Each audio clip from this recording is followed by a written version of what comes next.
जय हिंद दोस्तों, स्वागत है आप सभी का GK Shubham study YouTube channel में। कैसे हैं आप लोग? आशा करते हैं कि आप लोग मस्त होंगे और जहां भी होंगे यूपी पुलिस और एसएससी जीडी के तैयारी में व्यस्त होंगे। तो आज हम आप सबके लिए लाए हैं टॉप 25 क्वेश्चन जो कि बहुत ही महत्वपूर्ण है और पिछले कई वर्षों से लगातार पूछा जा रहा है। तो आप लोग से एक निवेदन है कि वीडियो को अंत तक ज़रूर देखें और चैनल पर नए हो तो प्लीज़ चैनल को सब्सक्राइब कर लें। तो चलिए बिना देर किए स्टार्ट करते हैं। आज का पहला सवाल है, सिंधु घाटी सभ्यता के लोगों की मुद्रा क्वाइंस में किस देवता की आकृति चित्रित थी? आपका ऑप्शन दिया है ए विष्णु, बी इंद्र, सी वरुण, डी पशुपति। तो दोस्तों इसका सही जवाब हो जाएगा ऑप्शन डी पशुपति। तो किसको सही कर लेते हैं? ऑप्शन डी को सही कर लेते हैं। चलिए दोस्तों अगला सवाल देखते हैं। सिंधु घाटी सभ्यता के लोग पूजा करते थे। तो दोस्तों सिंधु घाटी सभ्यता लोग किसका पूजा करते थे उसी को बताना है।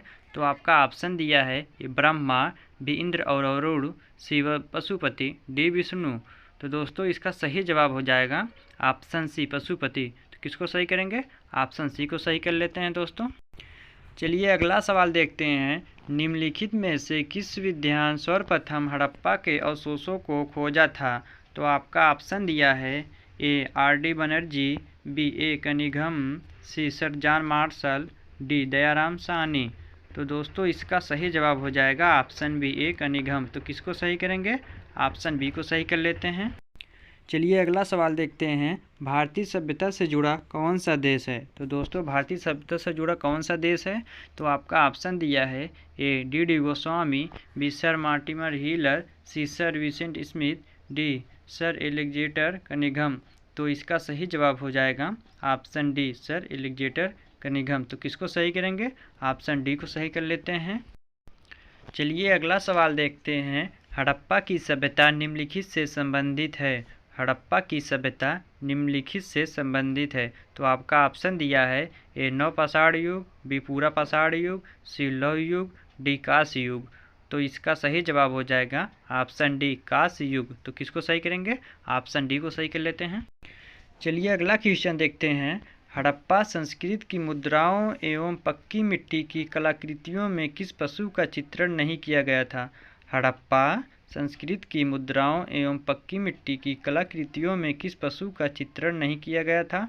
तो आपका ऑप्शन दिया है ए बाघ, बी गाय, सी गैंडा, डी हाथी। तो इसका सही जवाब हो जाएगा ऑप्शन बी गाय। तो किसको सही करेंगे? ऑप्शन बी को सही कर लेते हैं। चलिए अगला क्वेश्चन देखते हैं। नवपाषाण काल के लोगों द्वारा पाला गया प्रथम पशु था। तो दोस्तों नवपाषाण काल के लोग द्वारा पाला गया कौन सा पशु था उसी को बताना है। तो आपका ऑप्शन दिया है ए घोड़ा, बी कुत्ता, सी भेड़, डी बकरी। तो इसका सही जवाब हो जाएगा ऑप्शन सी भेड़। तो किसको सही करेंगे? ऑप्शन सी को सही कर लेते हैं। चलिए अगला सवाल देखते हैं। सबसे पहले कौन सा हड़प्पा कालीन स्थल खोजा गया था? तो आपका ऑप्शन दिया है सूतगो, सूतकांगेडोर, बी हड़प्पा, सी लोथल, डी मोहनजोदड़ो। तो इसका सही जवाब हो जाएगा ऑप्शन बी हड़प्पा। तो किसको सही करेंगे? ऑप्शन बी को सही कर लेते हैं। चलिए अगला सवाल देखते हैं। सिंधु घाटी सभ्यता अनार्य सभ्यता थी क्यों? तो आपका ऑप्शन दिया है यह एक शहरी सभ्यता थी, बी इसका विस्तार नर्मदा नदी घाटी तक था, सी इसकी अर्थव्यवस्था का आधार कृषि था, डी इसकी लिपि चित्रमक थी। तो इसका सही जवाब हो जाएगा ऑप्शन ए यह एक शहरी सभ्यता थी। किसको सही करेंगे?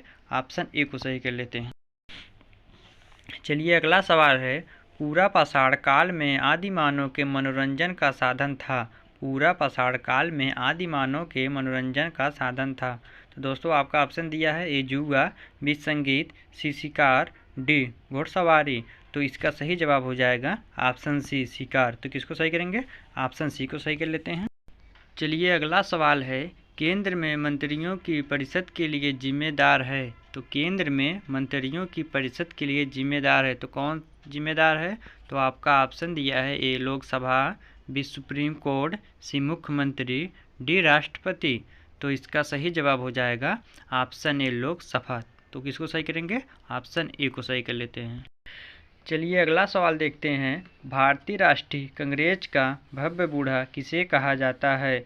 तो इस आपका ऑप्शन है ए दादा भाई नौरोजी, बी महात्मा गांधी, सी सरदार वल्लभ भाई पटेल, डी लाला लाजपत राय। तो इसका सही जवाब हो जाएगा ऑप्शन ए दादा भाई नौरोजी। तो किसको सही करेंगे? ऑप्शन ए को सही कर लेते हैं। अगला सवाल है भारतीय संविधान में कितने प्रकार की आपात स्थिति दी गई है? तो दोस्तों कितनी प्रकार की आपात स्थिति दी गई है? तो आपका ऑप्शन दिया है ए 2, बी 6, सी 4, डी 3। तो इसका सही जवाब हो जाएगा ऑप्शन डी 3। तो किसको सही करेंगे? ऑप्शन डी को सही कर लेते हैं। चलिए अगला सवाल देखते हैं। न्याय पंचायत के कार्य के रूप में कौन सा कथन गलत है? न्याय पंचायत के कार्य के रूप में कौन सा कथन गलत है? तो आपका ऑप्शन दिया है यह किसानों ऋण देता है, यह ऑप्शन बी यह स्वास्थ्य केंद्र चलाता है, सी यह गांव के स्कूल का रख रखाव करता है, सी उपयुक्त सभी। तो इसका सही जवाब हो जाएगा ऑप्शन डी उपयुक्त सभी। तो किसको सही करेंगे? ऑप्शन डी को सही कर लेते हैं। चलिए अगला सवाल है निम्नलिखित में से कौन सा संसद का न्यायिक कार्य है? तो आपका ऑप्शन दिया है यह भारत के उच्च न्यायालय के न्यायाधीश पर आरोप लगा सकता है, बी यह स्वच्छ न्यायालय के न्यायाधीश पर आरोप लगा सकता है, सी राष्ट्रपति को अपने कार्यालय से बाहर कर सकता है, डी उपयुक्त सभी। तो इसका सही जवाब हो जाएगा ऑप्शन डी उपयुक्त सभी। तो किसको सही करेंगे? ऑप्शन डी को सही कर लेते हैं। चलिए अगला सवाल देखते हैं। संविधान के तहत मौलिक कर्तव्यों का शामिल किया गया था। तो आपका ऑप्शन दिया है ए अनुच्छेद 65, बी अनुच्छेद 51, सी अनुच्छेद 72, डी अनुच्छेद 35। तो इसका सही जवाब हो जाएगा ऑप्शन बी अनुच्छेद 51। तो किसको सही करेंगे? ऑप्शन बी को सही कर लेते हैं। चलिए अगला सवाल है जीवों के वर्गीकरण का विज्ञान कहा जाता है। जीवों के वर्गीकरण का विज्ञान कहा जाता है।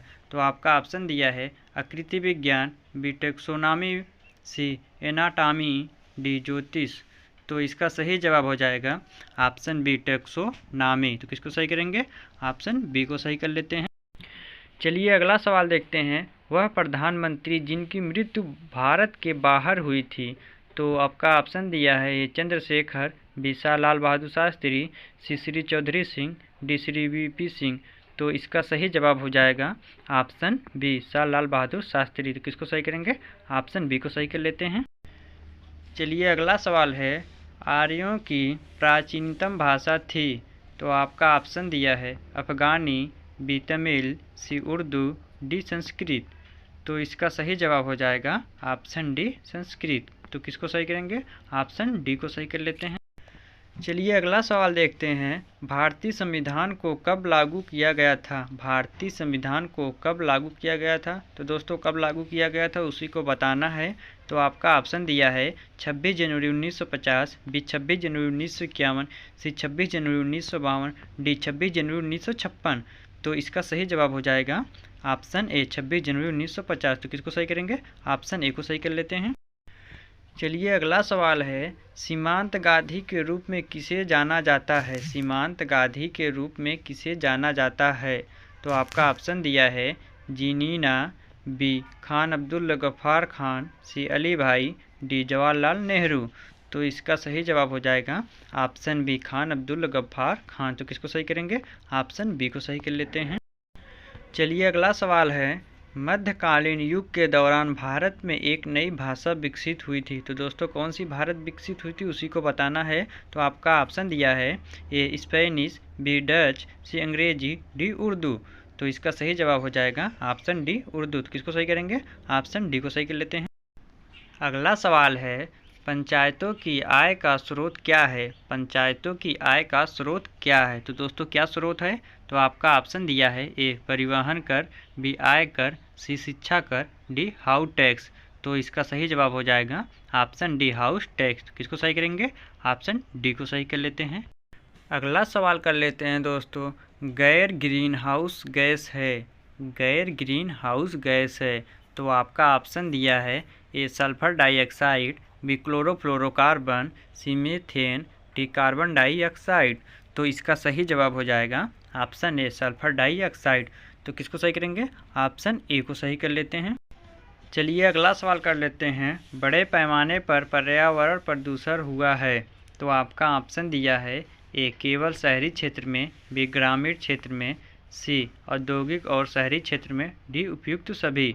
तो इसका सही जवाब हो जाएगा ऑप्शन सी औद्योगिक और शहरी क्षेत्र में। तो किसको सही करेंगे? ऑप्शन सी को सही कर लेते हैं। चलिए अगला सवाल कर लेते हैं दोस्तों। वह चट्टान जो अपने मूल घटक से कठिन है, वह चट्टान जो अपने मूल घटक से कठिन है। तो आपका ऑप्शन दिया है ए कोयला, बी मेटामॉर्फिक चट्टान, सी अग्नेय चट्टान, डी तलछटी चट्टान। तो दोस्तों ये क्वेश्चन आप सबके लिए है जो कमेंट बॉक्स में बताना है। यदि आप सबको वीडियो पसंद आया हो तो वीडियो को लाइक, शेयर और हाँ चैनल को सब्सक्राइब करना ना भूलें, ताकि इस प्रकार की वीडियो आप सबके पास पहुंचती रहें। मिलते हैं अगले वीडियो में, तब तक के लिए जय हिंद, जय भारत।